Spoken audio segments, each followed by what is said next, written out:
Di sebuah padang luas yang dahulu dikenal sebagai rawa kelam, berdirilah sebuah pohon besar dan rindang yang akarnya menghunjam dalam ke tanah, seolah memeluk bumi dengan erat.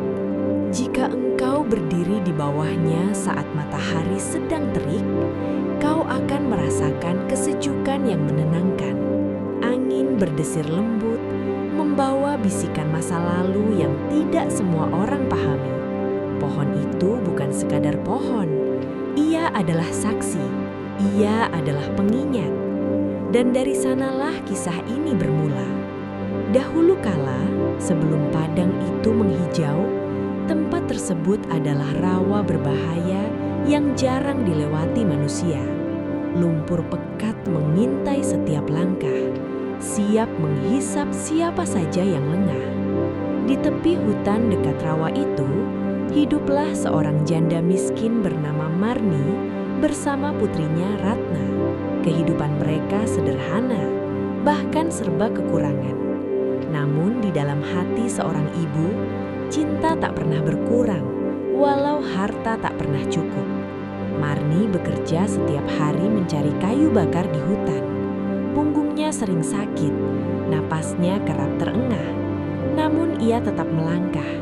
Jika engkau melihatnya, mungkin engkau akan bertanya dari mana datangnya kekuatan itu. Jawabannya sederhana, cinta seorang ibu. Ratna tumbuh menjadi gadis yang sangat cantik. Wajahnya bersih, rambutnya panjang berkilau, kulitnya halus seperti putri bangsawan. Namun kecantikan itu perlahan menjadi racun yang tak terlihat. Ia mulai merasa dirinya berbeda. Ia merasa lebih tinggi dari kehidupan yang dijalaninya. Dalam pikirannya, ia tidak pantas hidup miskin. Ia tidak pantas bekerja kasar. Ia pantas dipuja. Ketika seorang pemilik warung menawarkan pekerjaan agar Ratna dapat membantu ibunya, Ratna menolak tanpa ragu. Bagaimana jika kulitku rusak? Pikirnya. Ia tidak mau tangannya kasar karena mencuci atau mengangkat barang. Baginya bekerja adalah beban yang memalukan. Marni mencoba menasihati dengan lembut. Ia tidak pernah membentak. Ia tidak pernah memaksa. Ia hanya berharap waktu akan mengubah hati anaknya. Namun, semakin hari, Ratna semakin enggan membantu. Ia hanya mencuci pakaiannya sendiri. Ia membiarkan pakaian ibunya menumpuk. Ia mengeluh ketika rumah tidak rapi, tetapi tidak pernah benar-benar membereskan. Jika engkau berada di posisi Marni, mungkin hatimu akan terasa retak. Namun Marni tetap bersabar. Ia percaya bahwa setiap anak bisa berubah. Suatu hari, ketika makanan di rumah hanya tersisa singkong dan jagung, Ratna marah. Ia tidak mau makan makanan sederhana itu. Ia meminta nasi. Ia meminta ibunya berhutang agar ia bisa makan seperti orang berada. Marni terdiam. Di dalam diamnya ada rasa sedih yang sulit dijelaskan. Tetapi demi anaknya, ia rela berjalan ke kota untuk meminjam beras dari seorang saudagar kaya. Ratna ikut, bukan untuk membantu, melainkan untuk menjaga harga dirinya. Ia takut orang tahu bahwa ibunya berhutang. Dalam perjalanan pulang, hujan turun dan jalan menjadi licin. Marni membawa beras di pundaknya. Ratna berjalan lebih dulu, tidak mau menoleh. Ketika beras itu terjatuh dan sebagian tercecer ke lumpur, Ratna bukan membantu. Ia justru menyalahkan. Kata-katanya tajam seperti duri. Ia tidak melihat ibunya yang kelelahan. Ia hanya melihat dirinya yang lapar. Disitulah, dalam keheningan yang menyakitkan, hati Marni benar-benar hancur. Ia tidak marah. Ia tidak membalas. Ia hanya berdoa. Dalam doa itu, tidak ada kutukan, tidak ada kebencian, hanya permohonan agar anaknya suatu hari menjadi pribadi yang berguna. Kadang, engkau tak sadar bahwa doa orang tua adalah cermin keadilan yang paling sunyi. Langit mendadak gelap, angin berubah arah, rawa yang licin menjadi semakin berbahaya.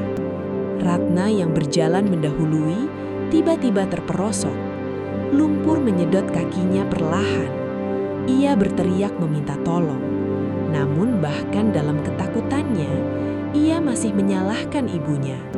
Marni mencoba mendekat, tetapi tanah di sekitarnya rapuh. Satu langkah salah, keduanya bisa tenggelam. Air mata mengalir di pipinya. "Berdoalah," katanya lirih. Namun Ratna tidak berdoa. Ia marah. Ia takut kehilangan selendang barunya. Ia takut kotor. Hingga akhirnya lumpur menelan tubuhnya sedikit demi sedikit. Dan sunyi pun jatuh. Marni tersungkur. Doanya menggema dalam dada. Jika engkau menyaksikan saat itu, mungkin engkau akan memahami betapa beratnya kehilangan yang tidak bisa dicegah. Di tempat Ratna tenggelam, selendangnya tertinggal. Beberapa hari kemudian, sesuatu yang ajaib terjadi. Dari tanah rawa itu tumbuh tunas kecil, dan dari tunas itu lahirlah harapan baru. Waktu berlalu, dan tunas kecil itu tumbuh menjadi pohon besar yang rindang. Akarnya kuat menahan tanah. Cabangnya lebar, menaungi siapa saja yang datang berteduh.